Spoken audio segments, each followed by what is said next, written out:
Salut à tous, j'espère que vous allez bien. Aujourd'hui on se retrouve pour une nouvelle vidéo pour que je vous parle d'une série qui est sortie il n'y a pas si longtemps. Donc elle est sortie le 13 juillet 2014 sur la chaîne FX. Donc c'est une série d'horreur réalisée par Guillermo del Toro et Chuck Hogan. C'est basé sur une trilogie, leur trilogie du même nom. Pour l'instant il n'y a que 2 saisons, je sais que la saison 3 elle sort en 2016 je crois, je suis pas sûre parce que j'avais regardé vite fait sur internet. Ça raconte l'histoire d'un avion qui a atterri dans un aéroport de New York. Il est complètement mort, il est sans vie, aucune personne à l'intérieur ne bouge, il y a plus de 200 passagers, les pilotes, etc. Et personne n'est en vie. Et les médecins du CDC, donc CDC je sais pas tellement ce que ça veut dire, mais en fait ils contrôlent les maladies, etc. Ils vont découvrir un espèce de virus.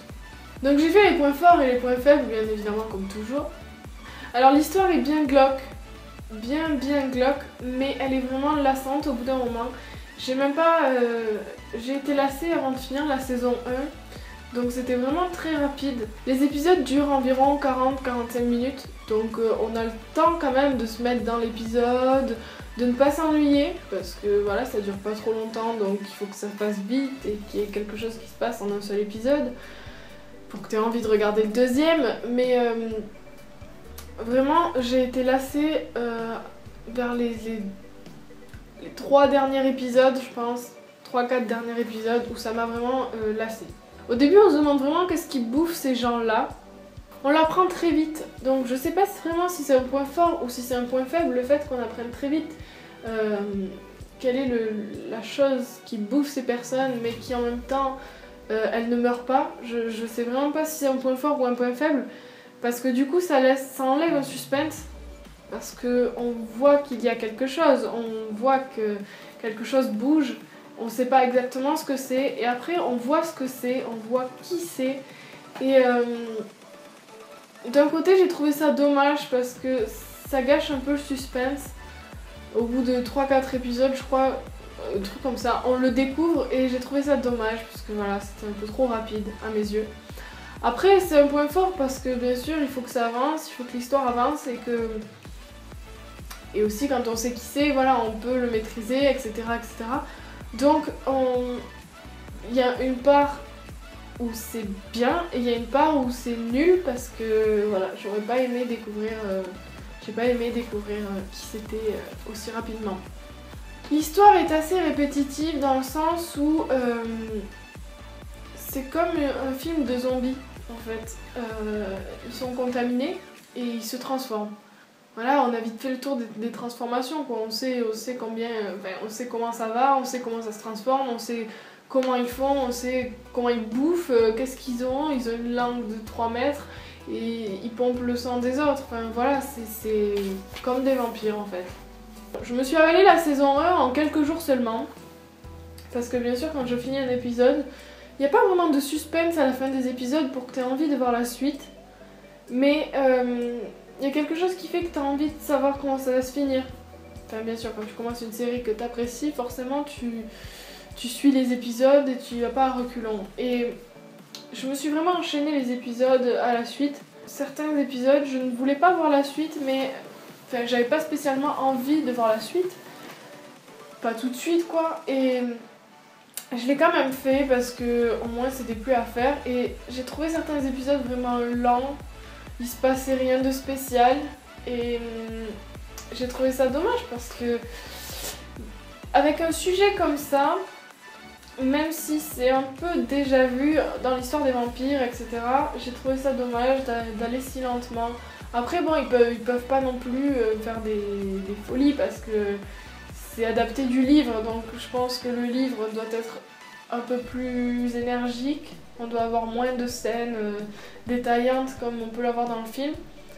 Mais je n'irai pas lire les livres ayant vu la série, parce que enfin je peux pas, c'est comme ça. Voilà, j'ai été un peu déçue du scénario, de comment ça se passe, de comment ça se passe en fait.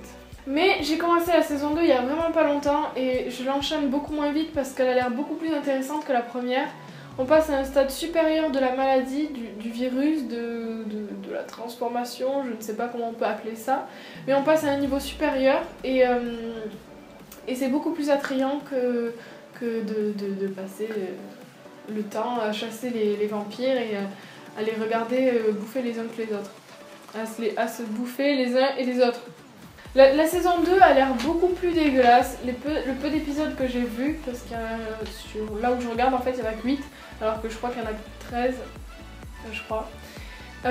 Et elle est beaucoup plus dégueulasse que la première, il y a beaucoup plus de scènes gore. Elle fait pas vraiment peur, elle surprend pas tellement. C'est plus gore et dégueulasse. Et ça rend la deuxième saison beaucoup plus originale que la première. Ce qui me donne envie de la regarder encore plus vite, mais pourtant je la regarde encore moins vite que la première. Alors il y a un personnage qui change pour l'instant à ce que j'ai vu dans la saison 1 à la saison 2, c'est le petit garçon qui est avec le médecin du CDC. Et en fait ils ont changé d'acteur, parce que je suppose qu'il a grandi, et en fait j'ai trouvé ça vraiment dommage, parce qu'ils ont aucun rapport les deux. Ils se ressemblent pas du tout, ils ont aucun trait de visage en commun et j'ai trouvé ça vraiment nul parce que ça gâche un peu le truc. On voit que en fait il a pas... Enfin j'ai pas l'impression... Il est moins... Le personnage de la saison 2, enfin l'acteur qui joue le personnage de la saison 2, je vais y arriver, il est beaucoup moins attachant que le premier en fait, que le premier petit enfant. Les autres ils évoluent pas, ils ont toujours la même coupe de cheveux, ils ont toujours la même dégaine, toujours les mêmes habits. Et lui il change, après je sais pas, c'est peut-être pas parce qu'il a grandi ou un truc comme ça, c'est peut-être parce qu'ils ont eu un problème d'acteur, etc. Mais j'ai juste trouvé ça dommage et ils auraient pu prendre quelqu'un qui lui ressemblait un minimum. Alors je trouve certains effets spéciaux et les maquillages merdiques. Il y a certains moments où c'est vraiment très moche. Les zombies, non on va pas dire les zombies, les espèces de zombies, vampires, on sait pas trop en fait ce que c'est. Ils sont vraiment, enfin je sais pas, ils ont des têtes de zombies donc forcément ils sont maquillés, etc. etc.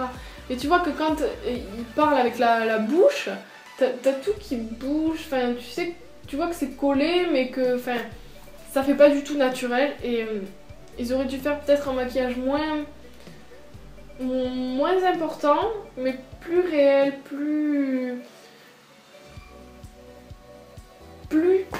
Quand on voit la tête des monstres, on n'a pas forcément envie de se faire bouffer la gorge par ces espèces de zombies vampires. Mais mis à part ça, j'ai trouvé que la série en elle-même est plutôt pas mal. La saison 1 était un peu ennuyante, au bout d'un moment on commence à se lasser parce que c'est toujours la même chose, voilà, ils chassent ces trucs là. Je vais pas dire à chaque fois zombie, vampire, on va pas... Voilà. Ils chassent à chaque fois ces trucs là et c'est un peu bizarre. Ça fait pas du tout réel, même si voilà quoi. On loupe un certain épisode parce que en fait ça commence, la série commence où on voit l'avion atterrir. Enfin non, on les voit dans l'avion encore vivants. On voit qu'il y a quelque chose qui rentre dans l'avion, enfin qui était déjà dans l'avion mais qui remonte aux cabines. Et après on voit que l'avion est posé et que tout le monde s'est arrêté net en fait. Ils dorment pas, ils sont pas choqués, ils sont pas morts, ils ont pas les yeux fermés, la langue tirée. Ils sont normaux et ils restent comme ça en fait. Et c'est ce qui est dérangeant dans le sens où on ne sait pas ce qui s'est passé. Mais en même temps, je ne sais plus ce que je dis là, je sais pas du tout ce que je dis. Oui, donc je disais oui, qu'on loupait un épisode. On loupe un épisode dans le sens où ils atterrissent comme ça. On sait que ce gros coffre qui contient ce genre de truc vient de Londres, je crois. Je ne suis pas sûre, vraiment, je ne me rappelle plus. Et qu'il a traversé donc l'Atlantique, etc. C'est l'Atlantique, au moins. Et qui va se transformer, qui va contaminer tout le monde, etc., etc. Mais on loupe un épisode, on ne sait pas ce que cette créature est. On ne sait pas d'où elle vient, on ne sait pas pourquoi elle a été transférée, on ne sait pas grand chose en fait. Et même si on en apprend un peu plus au fur et à mesure des épisodes, j'ai trouvé que c'était quand même assez dommage de pas avoir un flashback sur cette créature, sur la naissance de cette créature. Et moi ça me manque dans le sens de l'histoire, dans mon déroulement de l'histoire, parce que j'ai l'impression de manquer de quelque chose que je n'ai jamais eu en fait. Et ouais, j'ai trouvé ça dommage. Dans la globalité des choses, je conseille cette série pour ceux qui aiment bien les trucs horrifiques, gore, un truc comme ça. Après, c'est pas non plus le top de séries que j'ai pu regarder. Je suis pas trop fan des séries parce que j'en deviens vite accro et que après une fois que c'est fini, je suis dégoûtée. Donc j'aime pas trop regarder les séries, je préfère regarder des films où je sais qu'en 1h30 après c'est fini et j'en entendrai plus parler. Et je le regarderai si je veux, mais il n'y aura pas de suite en fait, j'aurai pas besoin d'attendre la suite et de m'imaginer des scénarios dans ma tête, etc. etc. Bien réalisé, les acteurs sont bien choisis, ils jouent bien. Après, pour moi, elle n'a rien de spécial, je la mettrai pas dans mon top de séries que je regarde. Ouais, elle est pas mal, je suis pas déçue de l'avoir commencé. Et après, bah, vous faites ce que vous voulez de toute façon, mais vous pouvez la regarder, je la déconseille pas. Je vais m'arrêter là parce que de toute façon j'ai trop de choses à dire. Alors cette série ne vaut pas du tout un film d'horreur que j'ai pu aimer ou n'importe quoi, mais elle vaut le coup. C'est tout ce que j'avais à vous dire sur cette série, enfin j'aurais beaucoup de choses à dire, mais je crois que je vais m'arrêter là parce que pas non plus pousser mémé dans les orties. J'espère que cette vidéo ne sera pas trop longue parce que c'est un peu chiant les vidéos longues, je vous l'accorde. Et puis je vous dis à bientôt pour plein de tops. Je l'ai déjà redit dans ma vidéo précédente, mais je vais arriver avec plein de tops. De toute façon j'ai que ça, après je préfère pas vous parler de films en particulier. Je voulais pas vous parler de cette série parce que voilà, c'est quelque chose d'horreur. Et comme j'aime bien l'horreur, je voulais vous en parler.